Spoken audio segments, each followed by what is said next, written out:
आणि आता औरंगजेबाच्या कबरीसंदर्भातल्या आपण काही बातम्या बघूयात। कारण आता पूर्ण राज्यभरामध्ये औरंगजेबाची कबर हटवण्यासाठी हिंदू संघटनांकडून आंदोलन केलं जात आहे।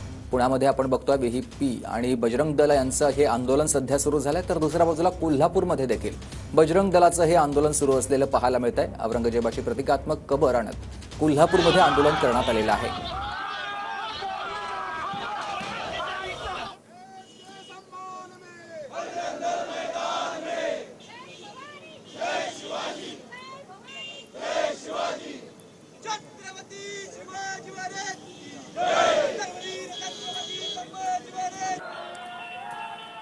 तर ही दृश्य आहेत नागपूरमध्ये हिंदुत्ववादी संघटनांचं देखील आंदोलन सुरू झालेलं आपण बघतोय। आंदोलकांनी या ठिकाणी घोषणाबाजी केलेली आहे, तसेच प्रतिकात्मक पुतळ्याचं दहन देखील केलेलं आहे। पोलिसांकडून या आंदोलकांना थांबवण्याचे देखील प्रयत्न सुरू झालेले आहेत। कबर हटवण्यासाठी मालेगावमध्ये निवेदन देखील देण्यात आलेलं आहे।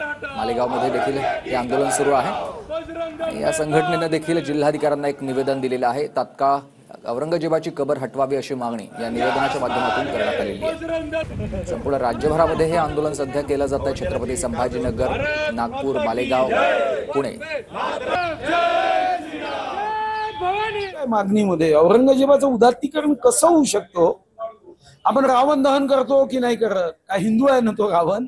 प्रकांड पंडित आहे ना, ब्राह्मण आहे ना, पण शेवटी वाईट कृत्य केलं तर दरवर्षी पेटवतो।